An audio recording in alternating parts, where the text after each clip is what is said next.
Hi guys, welcome back to my channel. I just woke up, so sorry if I look a mess right now. I literally just rolled out of bed.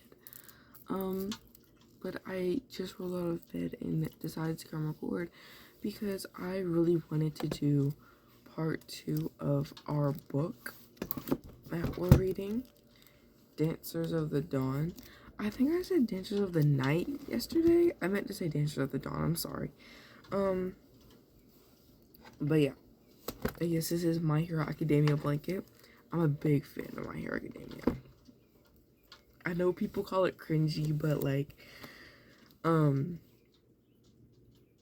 I know the fandom's weird, but like, I'm not a part of that weird fandom. I respect the characters.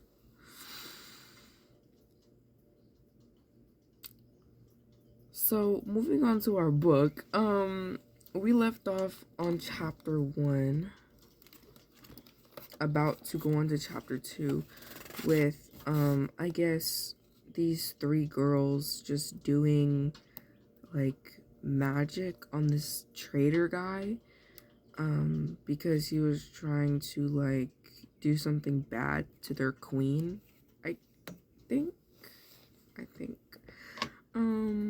so yeah.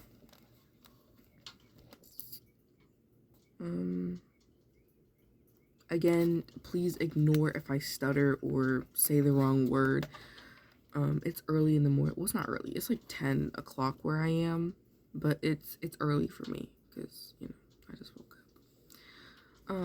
But yeah, I hope you guys enjoy hearing me read. Okay. Chapter 2. Release them. Mira does as Caleb orders and whispers under her breath. As her fingers strum the air, slowly the nightmares woe for the villagers unravel from their minds, and they wake, catching themselves unawares. Dazed, but fear reawakens among them as they see Caleb standing over what remains of Hassan's body. My flames now are memory as smoke curls in their wake. Sajid and the guards, Hania, Aegis, and Camille, are quick to show themselves as Caleb calls for silence. You are all spared interrogation, Caleb announces, but it does little to quell their panic, which rises with the sun. She has already seen your truth. He gestures toward Sahi. Your innocence has saved you. Where this man's disloyalty sealed his fate. The villagers stare at the charred body at his feet, a reminder of the destiny of those who dare to betray our queen and the country. I glimpse a child outside the home closet to the outbuilding arms hooked around his mother's legs, tears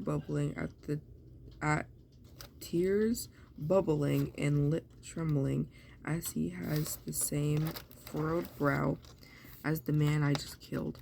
I swallowed back the lump in my throat. The boys stare too intense for me to bear any longer. We will know if treachery takes hold of this village again. Caleb said, We will know if treachery takes hold of this village again, Caleb says, and looks toward the woman and child. The woman's face is hard, whether to hold back her grief or disgust at her husband's lies. I can be sure, no further blood will be shed today in the name of Queen Sana. Caleb nods to us, and we get back into formation. Sahi and I paired at the front when Donna and Mira followed by the musicians. The guards mount their horses and encircle us. Go about your day, Caleb tells the villagers as he mounts his own horse. May peace rise with every dawn and endure with every dusk. They reply in unison, voices hushed. We're silent as Caleb leads us out the village and across the dunes, interrupted by the soft tap of the chorion at our wrists and the bells that jangle on our payel, I think. We, with each step, the heat beats at our back, the sun relenting as she continues to rise. Hot sweat sticks my loose hair to my neck, so I wrap my dupatta over my head to stay cooler. Thankfully, we don't have far to travel back to Lenaharaji, or the sanctuary, as Caleb has fondly named it. A reminder of the school's once peaceful history. Some say it's as old as the desert itself, built in the days when Amar and Mizer were one country. Lajira, the Le Araji was an oasis deep in the desert, a place of study and understanding between cultures and beliefs, a space to learn of our land and those beyond our borders. But for the last century, borders are all we have and we're lucky the sanctuary falls on our side of the Imdal River. Though the scripts that filled its library are now long gone, burned or moved to the place, and it's still a place of education, just a different kind. The sanctuary comes into view rippling in the heat, a college of white marble minarets interlaced with gold. Our home, one of Amar's schools for the army. It's now the sole place that trains those with magical abilities, among them dancers of the dawn like me. So few of us are left. The number of people with magic are dwindled to the point where only some girls are born with such powers, but no other schools like this are needed. The rest are now home to those without magic who are trained to join Amar's army and who will one fight one day fight alongside. Oh my gosh. I glance behind me. The village is now out of sight, but the image of Hassan is lodged into my mind, along with others who've come before him, traitors I've executed over the last year. But we're all believers of the lies, my mother's lies, the lies that she spun to protect herself and that fueled the war even more. I breathe deeply to cool the heat that smolders inside me, and I do as I see Hassan's son, wide-eyed and staring, not at the body but at me, the one who stole his father's final breath. Despite the heat, I shudder as I recall Hassan's words. We've all been affected by the war in some way, a war started a century ago that has echoed through the decades of ebbs and flows, but we wear our scars differently. It's been 8 years since the last conflict, but the tension that simmers beneath the desert now bubbles up again with renewed urgency, and that we must protect our country from those who seek to threaten the peace of Queen Sana has fought for. And the sand thins beneath our feet as we walk on the warm stone. I squint as light bounces off the mirrored mosaic wall that encircles the sanctuary and its ground.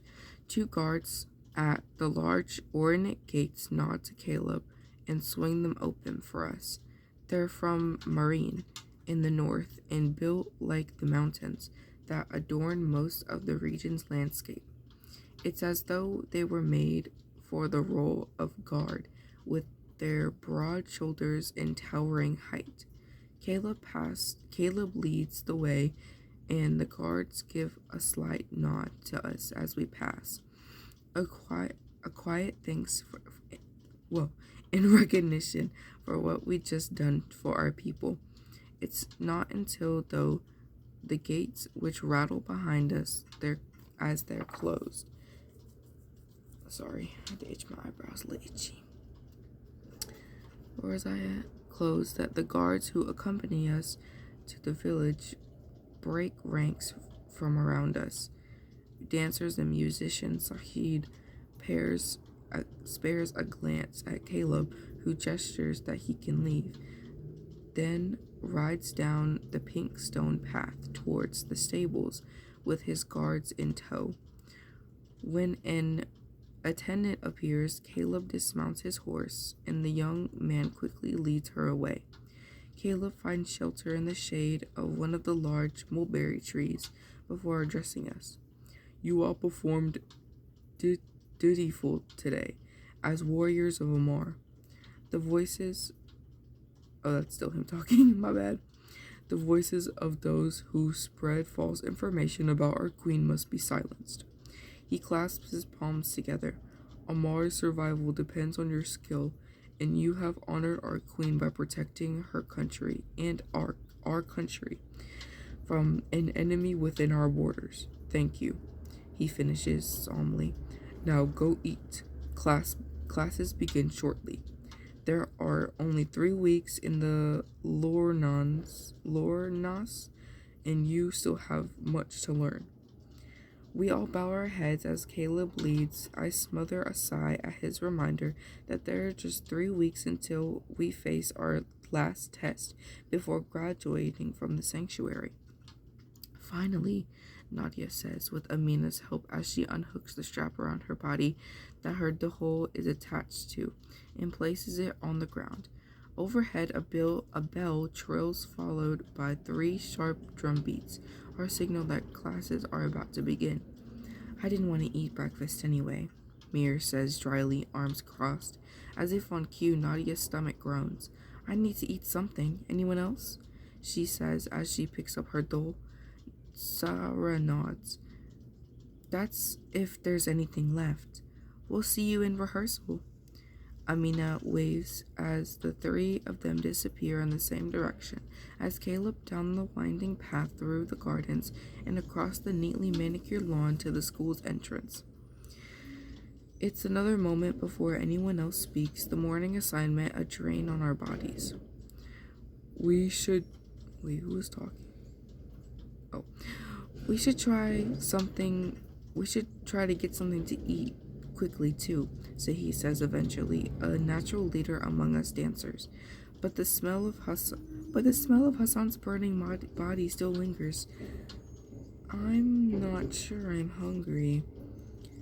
Donna laughs. You say that now, but are we going to pretend that man didn't just threaten us with a new war?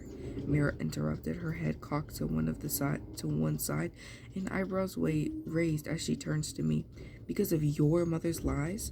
Sahi steps in. Mira, don't. No, don't patronize me, Sahi. Mira replies fiercely. You heard what he had to say.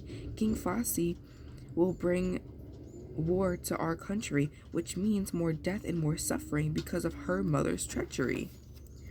And she's not wrong, but what would Mira have me do?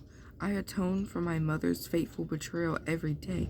I played the part of the executioner, killing those tainted by the lies she told about Queen Sana, lies that still plague our desert today. How does it feel knowing more people will die because of what your mother did? Mira challenges me. The man we killed today died because of the choices he made to spy for Miser, I say. I'm not talking about him, she fires back. Your bloodline is corrupted. We're all fools to trust you. Won't betray us the way your mother and her comrades in country. I bite back my words as I remember Mira's desperate cries for her family when she was first brought here from her village. One of the only survivors by a raid of Misery soldiers. She shakes her head disapprovingly at my lack of response, then turns swiftly and storms to the gardens. Both Donna and Sahi watch me closely, their eyes full of apology, but I know Mira isn't the only one who doesn't trust me. I see the same caution in some of the other dancers and in the guards. Wary, I'll turn on them the way my mother did when she used her magic against her own soldiers, killing them. Sajid likes to remind me of that day 17 years ago. The year I was born, he fought along my mother and witnessed her fall from army general to traitor. When her power destroyed her and she lied about our queen to cover her mistakes, he was even there. when she was executed for her crimes. But that's not my path. I know which side I fight on. I know how to control the power within me. Sahi rests a hand on my arm. Don't listen, Mira, she says as she tries to console me, but it doesn't dampen the blaze of Mira's words. Excuse me. Is that true? Is what he said true? I ask her. Is war coming? So he looks hesitant, but he looks hesitant, excuse me. I only saw his truth, and that's what he believed. Yes. I nod resolute. Then we better be ready to fight. Okay. This is chapter 3. We'll stop here. Because that's a lot of information to take. So I'm guessing whoever we are in this story,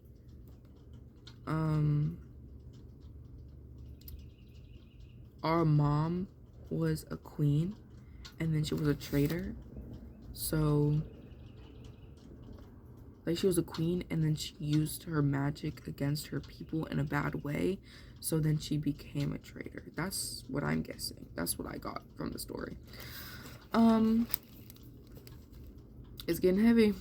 I thought they was all friends. I was confused why Mira started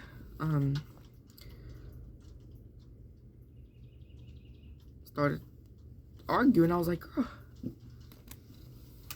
But yeah. Things are starting to heat up in this book. It is early for me, so I am going to go get something to eat, get some breakfast. I did already brush my teeth, but I didn't wash my face because I was too excited. So I'm going to eat and I'm going to wash my face. And then, depending if I want to make a video tonight, I'll probably make a video tonight. Depending if I have anything to do. So yeah. I thank you guys for watching. I will see you guys maybe later tonight or tomorrow. Bye.